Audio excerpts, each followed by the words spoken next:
Templar, this game looks interesting, just look like Civ 6. It does look like that. There are quite some differences, though. The culture-changing thing being one of them. The army handling and management, I think is better. It's going to be down to personal preference. I've got to say, I've had more fun with this game in the brief time I've played it than I ever have with Civ 6. But other people will clearly feel different, so it just depends what exactly you like. Okay, we're at the end of that turn. Let's see what kicks off. Is it old? Have I played it before? I've played through it one time off stream, and I think at a beginner difficulty level. Or maybe it was this difficulty level, I forget. We got a really good start, so we went for a world conquest, and it just went very smoothly and quickly. But I'm not terribly experienced. It's about a month old. It's been in sort of a... You could get like a pre-release version or an early access version for months beforehand. I never like doing that, though. I like to wait for the full release so then we can see exactly what mechanics and game systems have made it in, rather than playing something and see it go through development stage after development stage and change. That doesn't really do it for me, but it's been out a while. You might have seen other people streaming it. If I do an ASMR stream today, see if you fall asleep. I don't think ASMR with a semi-blocked nose is really going to do it for any of the viewers, but we shall see. Right, okay, so we can't just go to war, as much as I would like, because the war support just isn't enough. We need to get that up. There's no point proposing anything. Luxuries, lead. What does lead do? 4 stability per lead. And +1 science per researchers per lead. I would quite like that. I don't want to do any of these, though, because they're all nice treaties. I want to demand something. I want to cause some trouble. See, they're not pressing their demands because they're not in a position to. The diplomacy side of this, I think, has the potential to be good. At the moment, I don't think it's working quite as it should, but it's got some good potential there, I think. Right, what needs moving? What doesn't? We can't invade and attack. We surround them on 3 sides, but we can't go in and stomp them into the dirt, sadly. We could go and chop some forests down. You know, there's absolutely no reason why we can't do that. Yeah, let's do that. I don't need no stinking trees. Planet Earth, I'm sure can do without them. You just stay there. You've got some reinforcements coming to meet you. Don't fall behind. Go on, we'll link this army up, and then we've got 3 good full armies, which is more than enough for the assault when the assault comes. I don't actually know how to gain war support in this, other than just waiting for it to build up. Oh, have I still got the Nightbot link for Divinity Original Sin 2? I should probably change that. The action is... Yes, we are still in BC, so we're actually progressing quite well for that. Let me just go and change that Nightbot link, because that's... we don't need to be advertising Divinity Original Sin 2 while playing this. I'm playing this through Game Pass, by the way, so if you have Game Pass for PC, just get on there and download it if you fancy it. And I need to thank Shenrir for that, because I was watching his stream playing this, and I was about to drop some money on this, and he reminded me, thankfully, and saved me a load of cash, that it was, in fact, available on Game Pass. So I hadn't checked. I didn't think a game like this, strategy game, would be out on there. Should have looked, should have thought to check, but didn't. Let's just disable that one. There we go. No more Nightbot timers on GOG. Right. Okay, so we're just going to have to end a few turns, build a few things back in the cities. What is this? Oh, we've got the star? Right. We can go straight for the next culture. We don't have to change straight away, but if there's one that we really want... Let's get some details. What do the Aztecs get? Land movement speed on units and cheaper unit building. If we stay with the same ones, we get just a higher fame score, but no other bonuses. Norsemen, they get good naval stuff. Well, we are going to start expanding across the sea. I don't know that now is the time to go for these.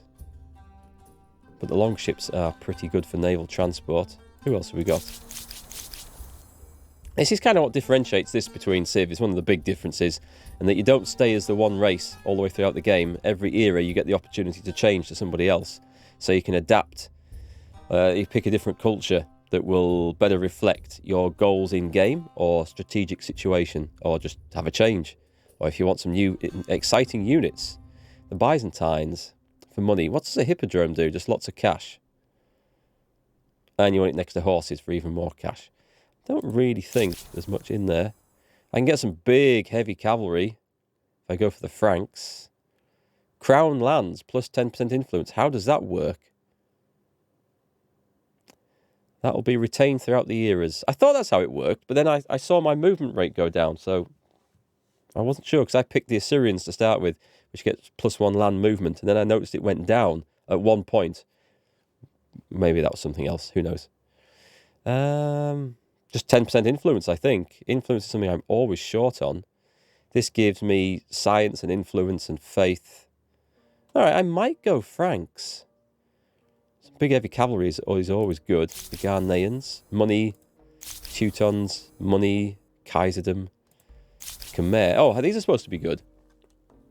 Extra industry, even more industry. Extra food, even more industry. And then war elephants. The English, +7 food per number of attached territories on city or outpost. We do have a lot of attached territories, so that would be good. The stronghold, well, it's good if you're playing defensively. We are not, but we could get longbowmen. Now, I do use archers, and they are a strong-looking unit. The Mongol Horde. Multi-move, mounted mayhem. I mean, they're not balanced by any means, these different cultures. So, the Xbox Game Pass, it's Game Pass for PC, or Xbox Game Pass Ultimate, which includes Xbox and PC. That's the one I have, because we have an Xbox as well, that we play on for the family. Who are these people? The Umayyads. These will... these look like a Middle Eastern culture? I don't know about these. +5% science per alliance. Okay. We don't have alliances. We crush our enemies into the dust. So that's not great. +3 science per number of attached territories. Okay, that's good. If we build a grand mosque. An extra research. And what about the cavalry then? What's this stuff? Guardsmen of governors and royal family are elite light cavalry of the caliphate. They look pretty decent. Close combat unit ignores enemy zones of control. That would be quite nice. Okay, we've been all the way around so far. The Franks did tempt me. That does tempt me for 10%. I'm going to go for these. Let's adopt the Franks. Influence is something I am horrendously short on all the time. And I like the outfit too, so let's go with that. Yeah, Game Pass Ultimate, I think, is £12 a month in the UK. It's different in every country. It doesn't always translate directly with the currency conversion rate. But considering what I get out of it, PC and Xbox, I think it's quite worthwhile. All right, so we've built... Wait, we've not changed culture just yet. So we have a Wonder of the World to build. If I started that, I think it would stop halfway through because we're about to change. I'm not sure if I can carry on building that. We've got one of these to do. A copper mine. And let's go for an iron mine. It's only one turn. Can I actually do 2 of those things? Oh, I have to select where it goes, of course. Because sometimes when you've got high production, you can build several things in one turn. Don't see any more, so that's good. Right, you're supposed to be chopping trees. Did they do it? Oh, we can do it in one turn. Oh, no, hang on, this is this other lot. Right, you skip. They're busy chopping. Or they were. Right, enter. Wisdom and technical innovation from earlier eras bring humankind new knowledge and we immediately use it to find new ways to kill each other off. That has always been Greater the way. empires build more powerful armies, but brute strength may be defeated by superior innovations. Ooh, headshot, that looked It is nasty. brains versus brawn, with ever richer cities as tempting spoils for the victor. Indeed. They may have had a mighty army, but to be honest, King of the Franks sounds like something you'd eat at a baseball game. It does actually. The giant hot dog. How am I enjoying this compared to Civ, Ewokey? I personally prefer this. I didn't at first. When the first 6 hours or so of playing this, I thought, it's not very good. But it's because I didn't fully understand the mechanics. And I'm still learning, to be fair. But I'm not a great fan of Civ 5 and 6 either, and I actually prefer this game. World Deed unlocked. Bread and Games has been unlocked by another empire. Okay. Let's take a look. Game Pass Ultimate has Skatebird. What is Skatebird? Huh. How did I learn it all so fast? Well, I say I've played a little bit off stream, and the mechanics about changing cultures, building districts, and everything else felt wrong and alien at first. But I've got a bit better understanding about it. It's not the most straightforward game to get into, and I don't think the tutorial does a particularly great job of leading you through it either. But I think it is worth sticking with. What should we go for next? What's going to get me what I want? Conquest is always useful. That's useful. Mounted warfare, but it doesn't lead me to anything new. It stops there. I get horsemen. Sorry if I sound a bit rough. I am feeling a lot better, but I sound worse than I am. Just haven't quite got my voice back and still sound a bit blocked up.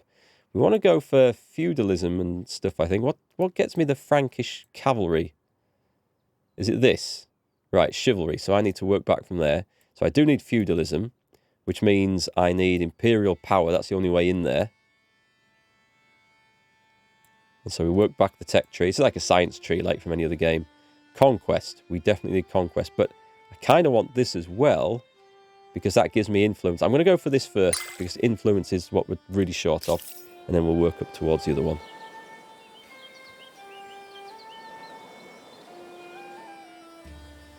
So, Skatebird, Skatebird is a new little game like Tony Hawk Pro Skater where you play a skateboarding bird. Okay. Is it? I get this image of like Big Bird from Sesame Street on a skateboard. That would be pretty cool. Should we just harvest all the trees in the land? It's a shame. Can we do it in other people's lands? Because that would be much more interesting. How much have we got? We've got 647. Let me take a look. I took a city off the enemy up here. We want to attach some of these places. So this is my capital. And instead of building a city in each region, we've attached them as outposts to the main place, which adds all their production into one city. That's generally how this game works. We can afford to develop one other city, but we don't want to because we're going to capture these two and attach these to them. And I still can't afford it anyway, so that's that, I suppose. We just need to go to war. I offer greetings from one leader to another. How am I going to get this? Can I not? I must be able to do something. There must be something I can do to... Should I just go stomp? I'm going to go stomping across their lands, you know. Can I not go and pillage something? Go on, let's send the boys in. Nope. I don't have enough war support to declare war, so I can't just invade. It seems like there's nothing I can do then. We wait, in that case.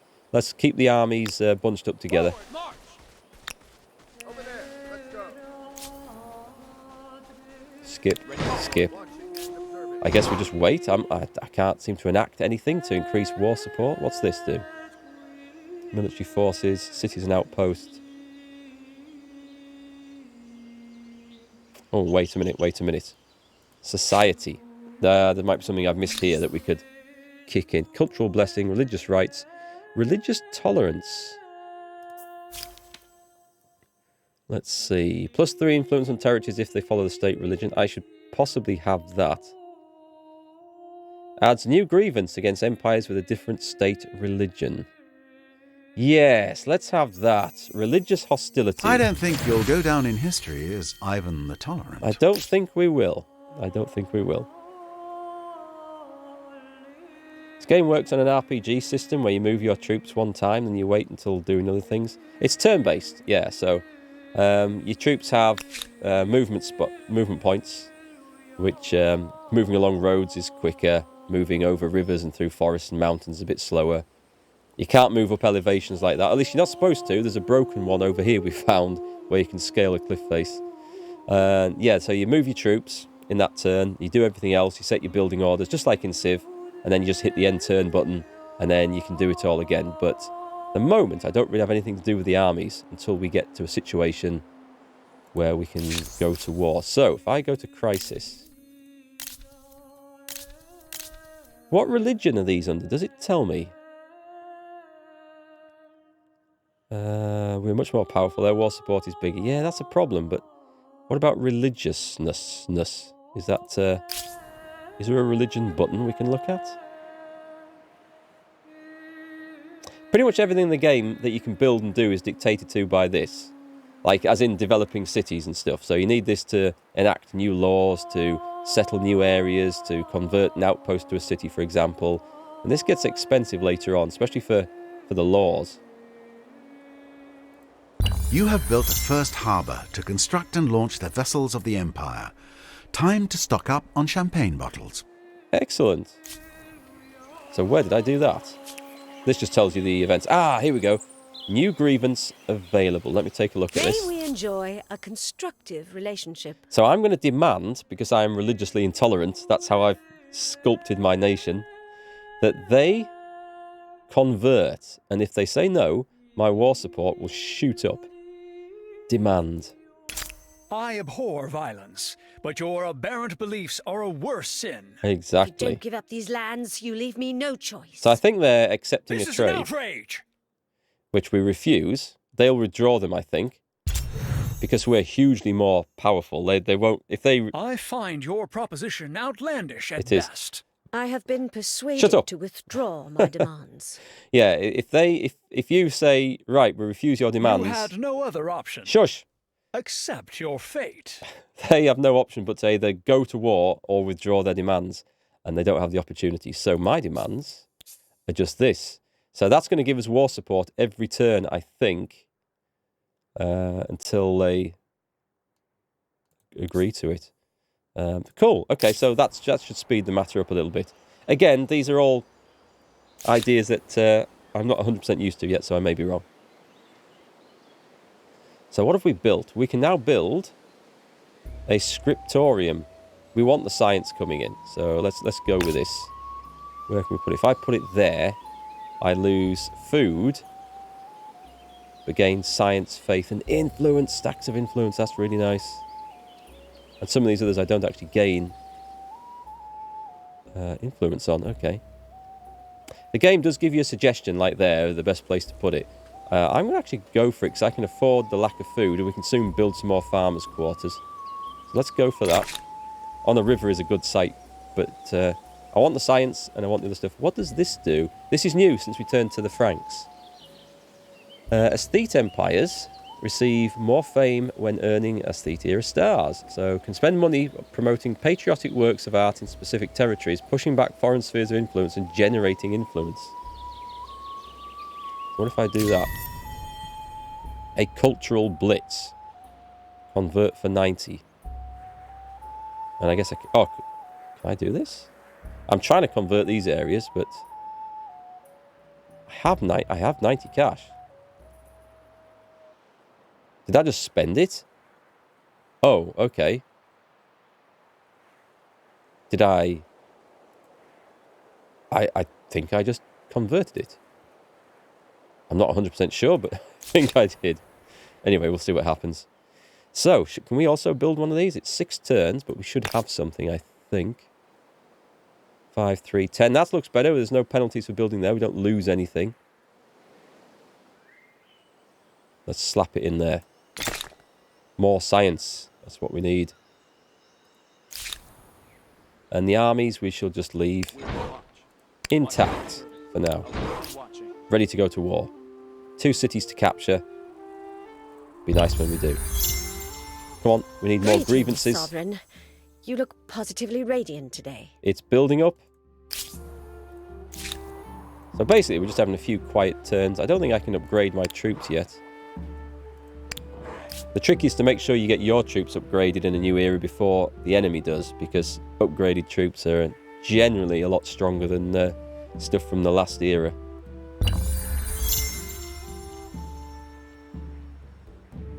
What have we got here? A watery grave. The great coastal city of Mycenae sends fishing crews far up and down the surrounding coastline. Now one of the new crews has made a startling discovery. Wreckage of an ancient galley lying preserved in shallow waters. After brief scouting, an experienced diver offers to explore with their gang and promises a fixed payoff for the Empire. They warn the expedition isn't for the inexperienced. What is your choice? Our military can explore the wreckage. Yes, yeah, I can see exactly how that's going to go. I can contract them for 150, which we can easily afford. Professional should be used. A risk fee reward is worth losing some of the full bounty. We should let the dead sleep lest we offend their gods. That'll give me fanatical, which could generate a lot more faith in that city. I'm gonna see what's in this place though. Let's confirm. We'll pay the pros to go and find the stuff.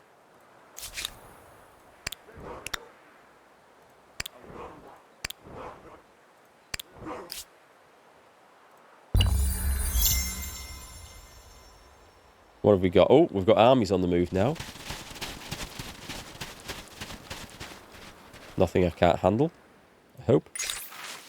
A man of ambition too. Even without soldiers under his control, the one-time commander of the regiment is up to his old tricks.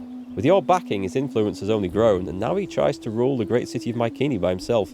What to do with him? Assassinate him! And 2 cities become defiant for 10 turns. We lose some stability. I think we can afford that. Yeah, let's assassinate him. We don't tolerate upstarts in my empire. Not for long. Come on, what's the war score here? My empire is at your It's service. surprise war. If you How must can I have help? war, so be it. You'll incur a war support penalty and the other empires will call you a traitor. Meanwhile, to declare war, I need... let's see. Cannot be done without 80 war support. What is our war support? It's 40 out of 100. So... that means we'll need to almost double. And it's going up... It's just going up 5 a turn. So we've got 8 turns to wait. The other empires will call me a traitor. Do I really care?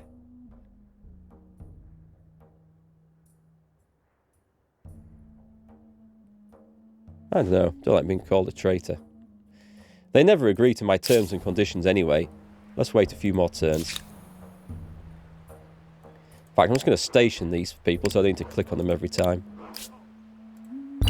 If I get the thing saying the Nubians have upgraded into a new era, then we kick off, because I don't want their armies to expand and upgrade before mine have. So we've built one of those, which is nice. Stability is on its way down. Should we do the Lighthouse of Alexandria? I think we might do that, you know. I'll tell you what I will do. I can build a Pentaconta. It's an early naval ship, apparently. Yeah, go on, let's have one. Let's have one of those. It should appear wherever I built the harbour. I can't see where. I thought I built it there. A first ship. Political force can be projected across the oceans. On windy days, at least. So these things can sail anywhere in the light blue shallow waters. Plus, you can sail into and spend 1 turn in the deep waters. But if you don't get back to shallow waters after that, you've lost. As I understand it. Blades in the water. We could go and settle a place here.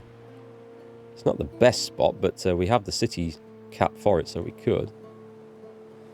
Yeah, personally I prefer Humankind over Civ 6, but I do need to make it clear I never liked Civ 6 very much. I've played quite a few hours in it and just didn't enjoy it. But one of the reasons I don't enjoy Civ 6 is when you're doing a military campaign, there's so many choke points and the armies just get in the way of each other and it's really hard to move them around. Whereas as this, your units actually stack up to a limit. At the moment, my limit is 4 units in one army. And when you have a battle, which you'll see in not very long, they actually then spread out and take position in the countryside. And you can manoeuvre them around. So there'd be 12 units. There's 12 units in these 3 armies. And in Civ 6, they'd be taking up all this area here. And I just didn't like the combat in Civ 6. But it's not that different here, but I think it's managed better from a personal point of view. Hope I haven't just told that army to move all the way to the sea. New Civic, land rights. Let's have a look at the details. What does this give me? Allows me to claim, attach and merge territories with money instead of influence. Oh, that might be good. Because money is easier for me to come by than influence. Or I get 10 food per number of attached territories on all cities. Oh, that's a tough one. But that communal land is actually quite good. Money will be more useful later on, I think. Ooh, that's a tough choice. TV Punks, is this the beta? This is the full release that I'm playing on Game Pass. And it's called Nation Difficulty, but I think it's the middle point, normal. I think it's classed as normal. I'm going to go communal land, I think. Because I am short of food. Actually, let me just take a look at the others here. Army wages. Plundered wages. Oh, this might be better. Paid wages. Stability on any city that I occupy and stability on garrison. Let's go for this. I'm going to go for this because I need a bit of stability. If an army wants reliable soldiers, they had best provide a reliable income. What was the leadership one? Oh, that's really nice, actually. Yeah. I need to save up 916. You see, as you enact each of these laws, the costs go up. So, yeah, I quite like the leadership one, I think. Right, we've built a boat. What we've got? Stability should hopefully improve. Do we have anything that would increase that? We've got the City Watch. That will improve it. And we've got an aqueduct. That's a massive improvement. Okay, let's go for an aqueduct. Yeah, this campaign, it started on YouTube. I've got the first 4 parts up, and I'll be releasing the next 4 parts today, and then should be about 4 a day going forwards. And things should start accelerating shortly. Rhetoric research, excellent. I can get, if I haven't already, that should get me more influence per turn. I need to boost this. So, I said after we got that I would quite like foreign outposts. What does that give me? I don't know where they are yet. Anyway, I need to go down this line to get my Frankish cavalry. So, I've got to work back. I need feudalism, imperial power, conquest is next. Yeah, the science tree is kind of cool. You don't have to research everything. You can, but you'll be possibly behind things by the end of the game. Oh, YouTube is just a nightmare for notifications, unfortunately. It rarely works as I would like it to. How are you doing? Plenty of stability. Food is short. Okay, we need to increase food, I think. I could do it by harbours, or I could slap one of these down. I'll slap one of these down. Put it there. We get food and influence from our other thing we've got building, so let's stick that in. Did that say -10? Oh, these do create stability issues, don't they? Yeah. Constant thing to try and manage. This looks like an interesting bit of land. It's not amazing, but I could plant a city down in this. We'll maybe build a scout unit, something that can come and do this. Because I may as well claim the territory. It's next to me.